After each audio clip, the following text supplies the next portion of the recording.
Hi guys, thanks for tuning in. In this video, I'm going to talk about computing double integrals over a non-rectangular region in contrast to my previous video where all of my double integrals were over a rectangular region.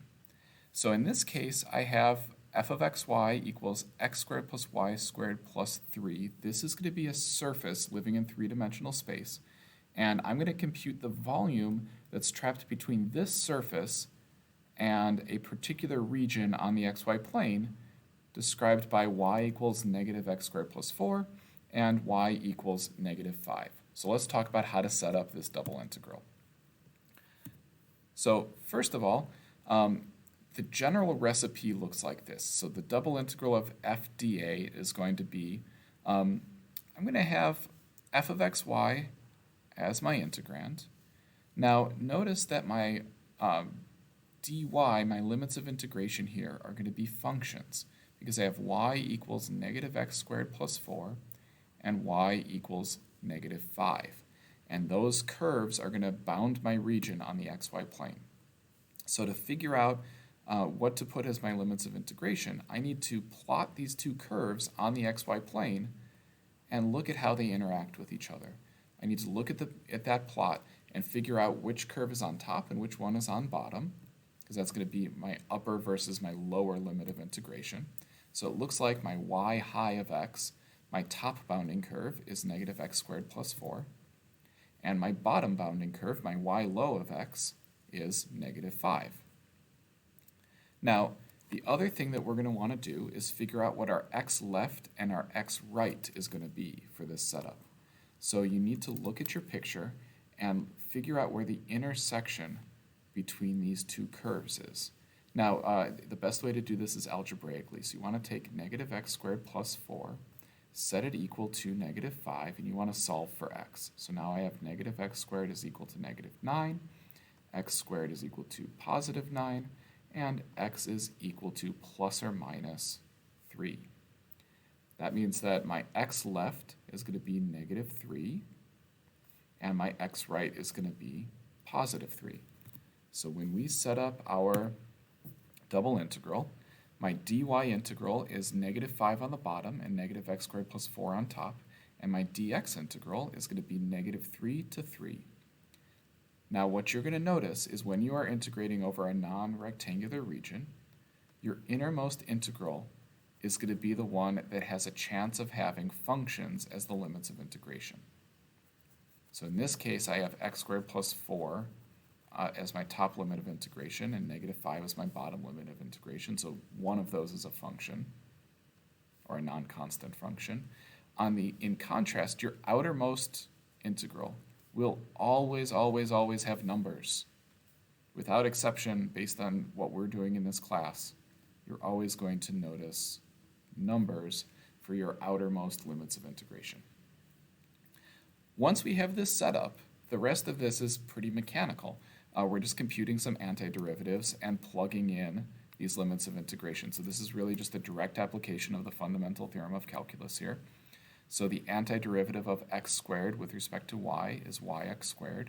The antiderivative of y squared with respect to y is y cubed over 3. Antiderivative of 3 with respect to y is 3y. I'm going to plug in my y equals negative x squared plus 4 and my y equals negative 5, and then I'm going to subtract those two quantities. I'm going to leave it for you guys to crunch the numbers there and simplify, but I got 90 minus 10x squared plus 3x to the 4th minus x to the 6th over 3. Now there is a geometric meaning to this integrand.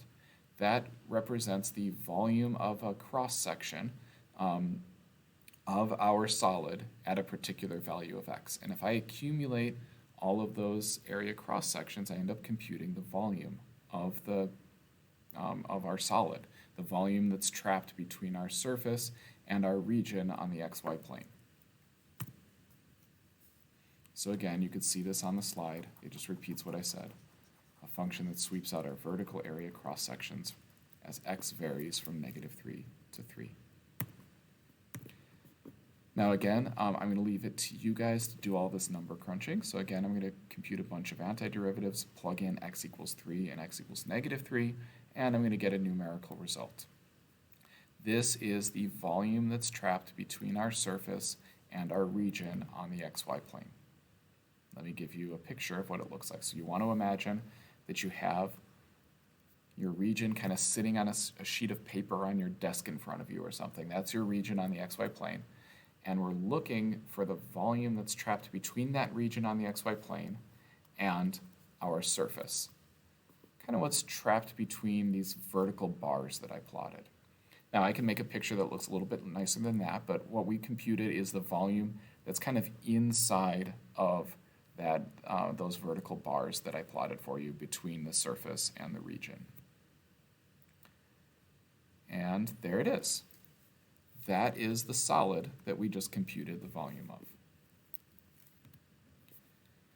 Now I made a somewhat arbitrary choice when I set up this problem.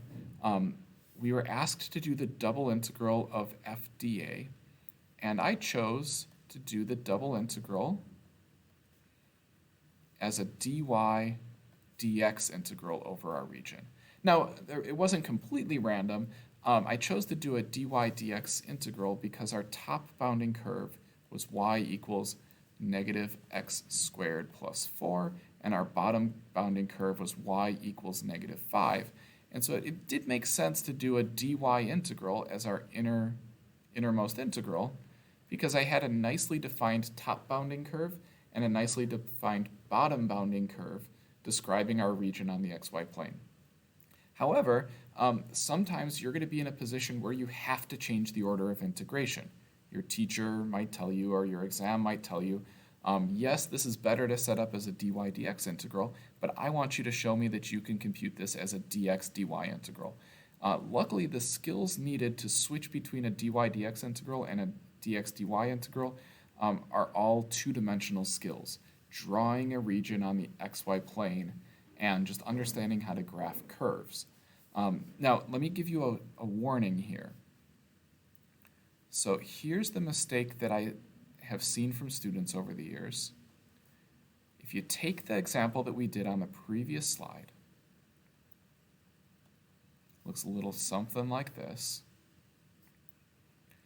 Sometimes you'll get a student who says, okay, the instructions say to change the order of integration. And I know that to change the order of integration, that would make this into a dx dy integral. So I'm going to write this problem as, I'm just going to swap, right? So I'll put the negative 3 to 3 on the inside, and the negative 5 to negative x squared plus 4 on the outside. And then I'm going to be really careful here. I want to make sure I really did change the order of integration. So I'm going to write dx dy. Okay, I'm going to compute that integral. Let me warn you, this will never work. Never, ever, ever in this course will that technique work. Because all you've done is, so yes, you swapped some things around, but it's not meaningful because now we have the numbers on the inside, so that's going to give us a numerical result. And then when we do the outermost integral, that's going to reintroduce variables into our final answer because we have this negative x squared plus 4 on our outermost integral. So we're going to get an answer in terms of x, which doesn't really fit well with the idea of computing the volume between a surface and a region on the xy plane if we're getting an answer in terms of x. And in general, here's how to recognize that you made a mistake and how to correct it. If you're ever setting up a double integral and you look at your outermost limits of integration and you see variables in that outermost integral, that's a pretty good indication that you've done the problem wrong and it's time to erase and start over. Now, are there integrals out there in the universe where you want variables on the innermost and outermost limits of integration? Sure, but not the kinds that we're doing here. So if you see variables on your outermost limits of integration, I can pretty much guarantee you that you have done the problem incorrectly and it's time to erase and go back to the drawing board. So just kind of keep that in mind because that's a good mental check for yourself as you're working on a quiz or working on a midterm or something. All right, so let's figure out how we can correctly change the order of integration. We do know it's going to be a dx dy integral in the end, but we can't just flip-flop functions. We instead need to understand what this region on the xy plane looks like. Now remember, we used to have a top bounding curve of y equals negative x squared plus 4, and of course a bottom bounding curve of y equals negative 5. But if I'm doing a dx integral first, I don't want a top bounding curve. I don't want a top bounding curve and a bottom bounding curve. I want a left bounding curve and a right bounding curve for my region. So I want an x left of y, an x low of y, and an x high of y. All you have to do is take your y equals negative x squared plus 4 and solve for x. So I'm going to write x squared equals 4 minus y. X is equal to plus or minus the square root of 4 minus y. And that gives me my left bounding curve and my right bounding curve. Now my PowerPoint presentation can format that a little bit more nicely, so I'm going to erase my ink here, and I've got this nicely written out. Those are our innermost limits of integration. Now to find our y bottom and y top, we know these are going to be numbers. These are going to be numerical on this outermost integral. And we just look at the picture. We know that we had y equals negative 5 before, so this region starts at a y value of negative 5, and it goes up to whatever this maximum is here. Well, that's a parabola. You guys know where that maximum is. That's at y equals 4. So we have our limits of integration. So we erase this clutter. And we could see we have all of the details we need to set up our double integral. We have our innermost integral is a dx integral that goes from negative root 4 minus y to positive root 4 minus y. All we've done is write a left bounding and a right bounding curve describing our two-dimensional region on the xy plane. And then dy, we just analyzed the picture and figured out that it needed to be from negative 5 to 4. So this is really just based on algebraic knowledge that you guys have had for years now. We get to apply it to setting up some double integrals in a calculus course, but most of this is an Algebra 2 problem that just gets applied to a calculus problem. Now, I'm going to cut some corners here, and I mean, these antiderivatives are pretty straightforward, so that I'm not cutting corners on. I know the antiderivative of x squared with respect to x is x cubed over 3. Similarly, y squared with respect to x, I get y squared times x, and then 3x. But I'm going to plug in x equals root 4 minus y and x equals negative root 4 minus y. And I'm going to simplify it down without showing much work. You guys will get the chance to verify this on the worksheet that I'll be assigning. And remember, there is a geometric interpretation of this. This integrand in our single integral is a function that sweeps out horizontal area cross sections as y varies from negative 5 to 4. Now, look at this. I am not showing much work here because it's going to be up to you guys. I would recommend a u substitution here, by the way. You might do something like u is equal to 4 minus y, and that might help. But anyway, it's going to be up to you guys to crunch the numbers here and use the fundamental theorem of calculus, compute an antiderivative, plug in y equals 4 and y equals negative 5, and subtract.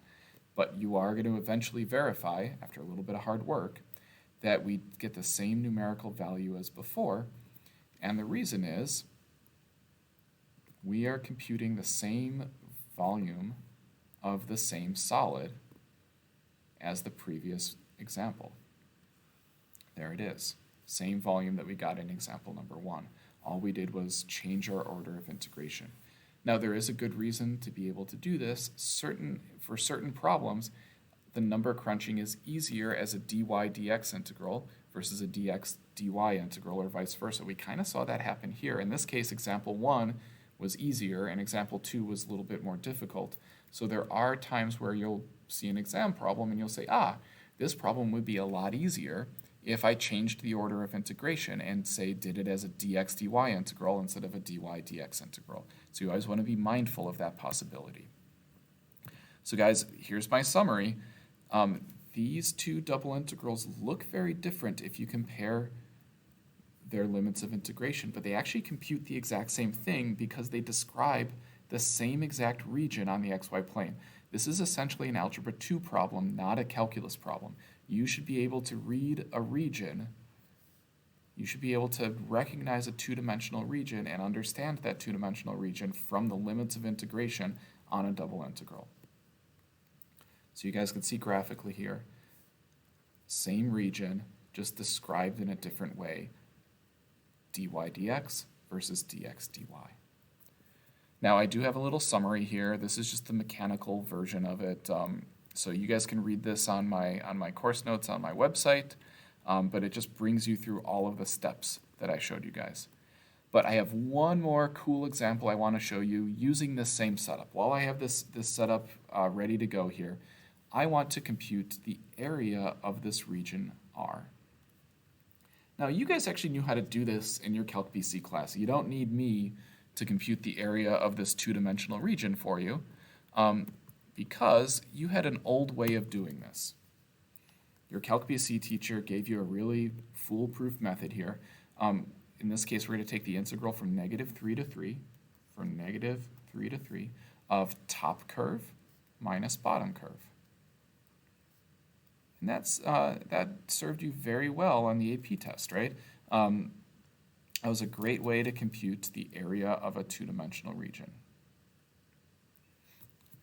So, you know, combine some terms there, compute an antiderivative, fundamental theorem of calculus, and you get that the area of this region is 36. So you're already well equipped to do this problem. But I have a claim, and my claim is that for a region R, the area of that region can be computed as a double integral, and it's the double integral of 1 dA over that two-dimensional region. Now that might seem kind of strange or crazy or weird right now. Let me show you first that it works, and then let's talk about why it works, and then I'll end by telling you not just why it works, but what we're going to use it for. So here's my new way of doing this. I claim that the area of this region R is the double integral of 1 over that region. Now, we just learned how to set up a double integral over a two-dimensional region, so let's do it. I mean, it's the same setup we had before. The only thing that's different now is the integrand is 1 instead of the function that we had before. The surface we had before is kind of out of the picture now. I just have a 1 there. But anyway, okay, I know how to compute the antiderivative of 1 with respect to y. It's just y. I could plug in y equals negative x squared plus 4 and y equals negative 5 and subtract those. Oh my gosh, though, look at this. This looks exactly the same as what your Calc BC teacher taught you last year. And the reason is that you were doing double integrals last year. Your teacher just didn't frame them that way. You've been computing double integrals for a year now. Actually, I guess maybe over a year now. You've been computing double integrals. You just didn't do these initial steps when you were computing your double integral. Now, you might claim, you know, Mr. Grattoni, why would I do these initial steps? Let's skip those. I already know how to do this problem. Let me just stick with what my Calc BC teacher taught me last year. And in some sense, that's a good point. But it turns out that this is a really good theoretical tool for computing things like average value, and centroids, which we're going to be doing later on in this chapter. So this is an important formula for doing more interesting calculations. Average value and centroid are the two things that come to mind for me. All right, so now you might wonder, why is this true, right? You showed me that it is true, but why does it make sense that this would be true? What's the logic for putting a 1 inside of the integrand and having that result in the area of the region when you compute that double integral? Because you told me that a double integral is volume, but now you're using a double integral to compute area. What's going on here? Well, let me show you how this works. So 1 is actually a surface, right? It's the surface z equals 1. It's a horizontal plane with a z value that's always fixed at 1. So in a sense, this is a volume calculation. This double integral is the volume between this surface and the region R on the xy plane. So it's I guess a kind of a prism, right? This looks like a parabolic prism, I guess you could call it. I have a parabola-shaped region, and then a surface, z equals 1, floating over that region, and I'm finding the volume of that region. Well, think back to your honors geometry class that you took all those years ago. What was the volume of a prism? It was the area of the base times the height. Well, what is the height? Oh, it's always z equals 1, right? So the height of that prism is 1. Now the area of the base of this prism is just the area of our region R. And wait a minute, the volume of this prism, we already learned about double integrals in this video and the previous video. The volume of that prism is the double integral of 1 dA. So that proves to us that the area of our region is the double integral of 1 over our region. So there's that formula. Very useful as we move on to harder problems in this chapter. When we start talking average value and centroids, this formula is indispensable. It is a really powerful theoretical tool. So keep this in your tool belt because you're going to be breaking it out later for some interesting problems. All right, thanks again as always, guys, for tuning in. And in my next video, I'm going to talk about the Gauss-Green theorem.